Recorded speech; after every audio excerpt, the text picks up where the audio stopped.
Hi kids, how are you? So, today I'll discuss with chapter 2 civics, that is prejudice and discrimination. In this chapter, we learn about three types of people, that is prejudice, stereotype and discriminated people. So, let's start. First is prejudice. Prejudice, what is prejudice? Prejudice means to see or judge other people in a negative or inferior manner. मतलब हम किसी भी person को, किसी भी other person को हम जज करते हैं किस फीलिंग से, नेगेटिव फीलिंग से, विदाउट नोइंग दैम. हम उनको नहीं जानते लेकिन हम उनके लिए जो सोच रखते हैं वो क्या रखते हैं, नेगेटिव फीलिंग. तो that is called the prejudice. Prejudice means to see or judge other people in a negative manner without knowing them. बिना कोई जाने हम उनको नेगेटिव फीलिंग के थ्रू उनको जज करना. ठीक है ना. For example, if you think that English is the most superior language and all other languages are inferior to it. अब आप ये सोचते हैं कि जो इंग्लिश में बात करते हैं that is the good one, मतलब वो बहुत अच्छे हैं, मतलब उनकी एजुकेशन अच्छी है, ये अच्छी, लेकिन और जो दूसरी अदर लैंग्वेजेस यूज़ करते हैं दे आर इन्फीरियर. तो this is the first example is that prejudice. अब आपने किसी भी अदर पर्सन से आप मिलोगे कि and they he speaks fluently in English, so तो आप उनको जानोगे कि अरे भाई ये तो बहुत अच्छे हैं, इनके लिए तो बहुत अच्छी है. लेकिन अगर आप किसी थर्ड पर्सन से मिलोगे and he didn't know the English, और वो अपनी ओन लैंग्वेज कोई सी भी स्टेट लैंग्वेज बोलते हैं या कोई भी हिंदी या उर्दू बोलते हैं, तो आप सोचते हो कि नहीं भाई ये तो दे आर इन्फीरियर. तो दिस इज़ द प्रेजुडाइज कि विदाउट नोइंग देम, आप उनके बारे में नहीं जानते हो, you don't know them, but आपके लिए उनके लिए फीलिंग आपकी नेगेटिव आ गई. तो that is called the prejudice. अब है हाउ टू ओवरकम प्रेजुडाइज. हम किस तरीके से बाहर आ सकते हैं इस. तो we can overcome prejudice by trying to understand people before judging them.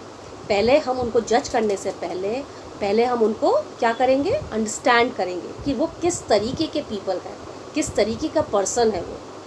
फिर हम उनके लिए जज रखेंगे कि हाँ भाई वो इस तरीके के हैं, उनका बिहेवियर ऐसा है, वो ऐसे हैं, उनका बोलने का तरीका ऐसा है. तो ये हमें इस तरीके से हम प्रेजुडाइज से बाहर निकल सकते हैं. ठीक है ना. जब तक हम किसी को जानेंगे नहीं तो आप किसी के लिए कैसे अपना वो रख सकते हो, ठीक है ना, अपना पॉइंट ऑफ व्यू आप नहीं रख सकते किसी भी पर्सन के बारे में. ठीक है ना. तो this is the how to overcome prejudice. अब है सेकंड आ गया स्टीरियोटाइप. स्टीरियोटाइप क्या है? Stereotype is a fixed idea और believe that people have about something और समवन. मतलब अब वो किसी भी स्टीरियोटाइप पीपल जो है, अब हमारा ग्रुप है क्लास 5 क्लास 6 का हमारा ग्रुप है, ठीक.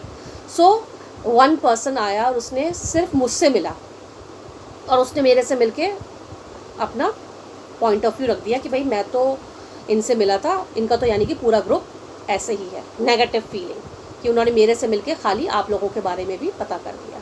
तो this is the stereotype. Stereotype के जो पीपल होते हैं उनकी फिक्स्ड आइडियाज़ और फिक्स्ड बिलीव्स होते हैं, उनके वो कोई चेंज नहीं कर सकता उनके. ठीक. अब क्या है स्टीरियोटाइप के लोग, क्या है stereotype like prejudice can be based on factors. वो उन लोगों के क्या है, उनके बेसिस किस पे रहते हैं, religion, region, gender and economic background. Economic background that means rich and poor. ठीक. तो when we make assumptions about a specific group of people we start believing that all people in that group are like that. मतलब वो जब भी उनके assumptions होते हैं कि किसी भी स्पेसिफिक ग्रुप से वो मिले और उस ग्रुप से किसी भी एक पर्सन से मिल गए तो उनको लगता है कि पूरा ग्रुप ऐसे ही है. ठीक. अब आया discrimination. Discrimination means unfair. Discrimination emerges when people act on their prejudices and stereotypes. It means treating certain people in an unfair and disrespectful manner. मतलब एक होता है, हमने लास्ट चैप्टर में पढ़ा था डाइवर्सिटी. डाइवर्सिटी का मीनिंग होता है डिफरेंट फ्रॉम ईच अदर, लेकिन डिस्क्रिमिनेशन का मीनिंग होता है अनफेयर एंड डिसरेस्पेक्टफुल मैनर से हम उनको नेग्लेक्ट करना, और हिंदी में हम बोलेंगे भेदभाव. ठीक. सो डिस्क्रिमिनेशन क्या होता है? Discrimination, people can be discriminated on the basis of religion, region, gender और इकोनॉमिक बैकग्राउंड। उनका डिस्क्रिमिनेशन यही होता है कि मतलब दिस इज़ अ गर्ल तो हम इसको नहीं पढ़ाएंगे, ये बॉय है भाई ये तो पढ़ेगा क्योंकि भाई ये तो घर में पैसे लाएंगे, जब बड़े हो जाएंगे जॉब करेंगे तो पैसे घर में आएंगे। गर्ल को पढ़ा के क्या फ़ायदा, गर्ल तो शादी हो जाएगी उसकी तो वो तो अपने फिर अपने ससुराल जाएगी, अपने इन लॉज के यहाँ जाएगी, उसको क्यों पढ़ाना? तो दिस इज़ द अनफेयर, ये अनफेयर हुआ। डिस्क्रिमिनेटेड क्या हुआ? ये अनफेयर तरीका हुआ कि हम एक के साथ वो कर रहे हैं। फिर रिलीजन में, रिलीजन को भी ऐसे ही करना, डिस्क्रिमिनेट करना रिलीजन के साथ, ठीक है ना। रीजन के साथ, रीजन में क्या हुआ? स्टेट्स टू स्टेट्स, कि आप इस स्टेट के हो, आप इस स्टेट के हो, या आप इस कॉलोनी में रहते हो तो आप इस कॉलोनी में रहते हो, अरे वहाँ के लोग तो बड़े वैसे हैं, हम नहीं बात करेंगे। तो रीजन चेंज, उसके बाद डिस्क्रिमिनेट करना, अनफेयर, डिसरेस्पेक्टफुल करना उनको, ठीक। This is the discrimination meaning. So there are 3 types of people we discuss in this video. So let's till the next video I'll discuss with caste based discrimination. This is very important. Okay, so in the next video I'll discuss with caste based discrimination. I'll tell you about that, and till then, bye.